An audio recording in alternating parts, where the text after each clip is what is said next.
We train ourselves to go silent every time something bad happens to us.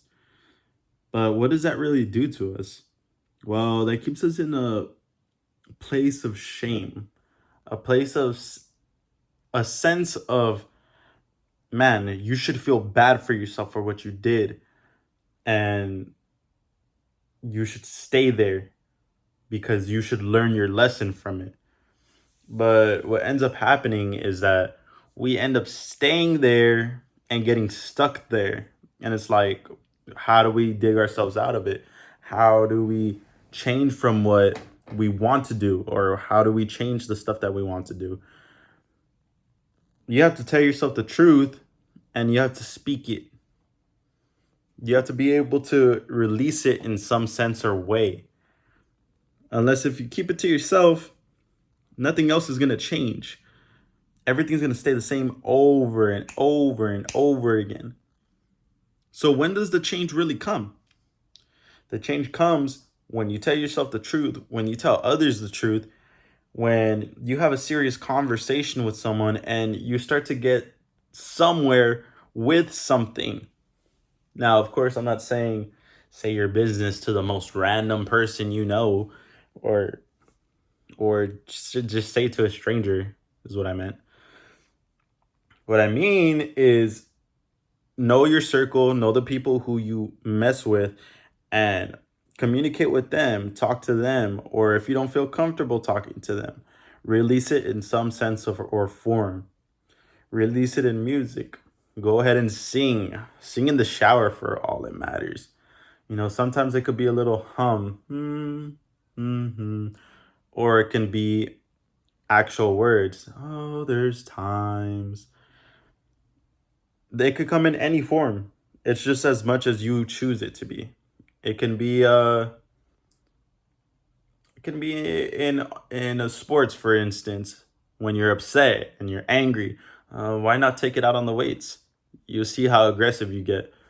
So there's ways to express yourself, but doing it through emotions is only gonna be like a trigger for a treatment.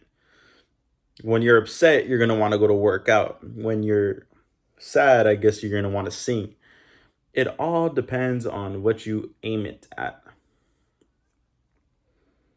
Now, when you speak the truth or when you vent to someone or you talk to someone and you guys have a serious conversation, you guys tend to counsel each other, guide each other. That's when you guys start to take the next step and start to reflect, start to see what's up. What could you do better instead of keeping it to yourself? Because that just leads to isolation. And if you ever been in isolation before, which I'm pretty sure many of you have, isolation sucks. Nobody likes to be in isolation. I mean, yeah, isolation is good for a certain period of time, but it's not always good for you.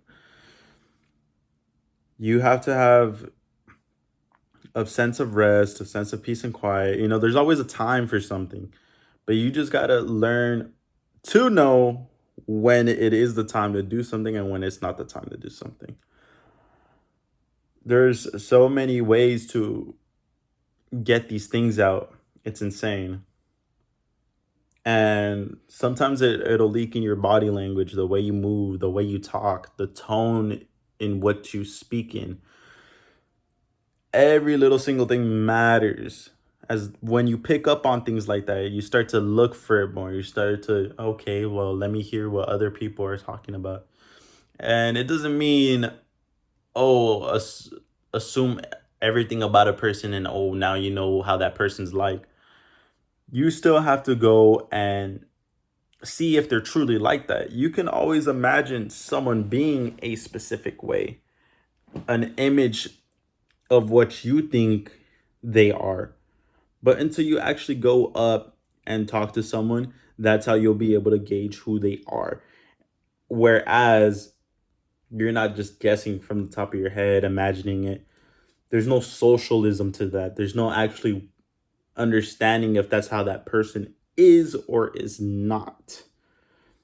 That's why the socializing part is actually very important. That's why talking to people is very important. I'm saying be expressive, but be expressive in a smart way. Do it through something that'll benefit you, or do it in the sense where you will improve, instead of doing it in an outlandish way where you might destroy something, or you might hurt yourself or hurt others, or whatever the case might be. Your emotions have to go somewhere, or they have to be dealt with a specific way. And sometimes a thought will pop up and it might not be the truth. So you just have to stick with that. But you have to also understand that that's not who you truly are. For example, if you ever felt like you get the weirdest thought, oh, like I thought about this person so weirdly and I don't know how to take it. It's only a thought that popped up. And yeah, we're all human, so I mean, thoughts pop up. Anything could pop up into your head. But truly what it is it's up to you whether that is the truth or not. If you know that's not the truth, don't put the label on yourself. Why did I think that? Or why did that thought pop up? We're not perfect. Thoughts pop up into our head. I mean, it's normal. So when stuff like that happens, you kind of just have to stick with it. Or let's say you learn a lesson the hard way. You just have to stick with that. Let yourself feel that and just let it ride out, because at the end you'll learn how to handle it next time. But you'll you'll learn how to handle it better next time, and you won't make the same mistake again. Unless you have your ears closed and your eyes closed and you never learned your lesson. So there's a lot of scenarios, a lot of lessons that you can learn from, a lot of emotions that you can pick up on, a lot of things that you could pick up on. It could be the smallest little thing. A lot of people like to be robotic and be like, okay, well, they told me they were good, so they must be good. When you tell someone, oh, hey, how's it going? Oh, it's going good. And you? Oh, good. It's like so robotic. It doesn't even sound true. It's like you're putting up a front. Because yeah, I mean, you want to spread positivity and you want to feel like everything's okay, but the truth is you're probably tired, you're probably sleepy, you're probably like confused, or you're probably mad at someone, or whatever the case may be, and you're just faking it. You're putting on a mask, faking it. You're making a fake identity of yourself. You're creating bad habits. You're whatever the case may be. It may be bad. Now, there's cases where you have to be strong in front of others, so like that they don't fall. But then again, nobody's perfect as well. You can put up a front for a little bit, but it's like a strong leader. A strong leader is going to take a lot of damage, and he won't show it for a minute. He won't show it for probably weeks or months. He'll probably stick through it. He'll act like everything's natural. But there just might be one day where he's holding his stomach. And he's in pain, and what's happening with him? Why is he acting like that? He probably been feeling like that for years, probably, or for months, for weeks. Maybe he's felt like that for a decade. But you always gotta learn how to control your emotions in a specific way. There's ways to express it. There's when to do it and when not to do it. You just have to pick and choose when you shouldn't do it. And that's pretty much what it's about. If you guys camera cut out.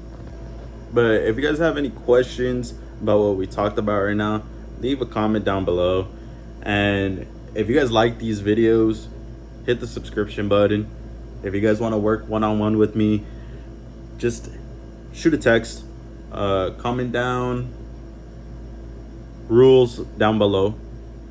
If you guys want to do a one-on-one, we could do a one-on-one. But that's pretty much it. It's your boy. Well, peace.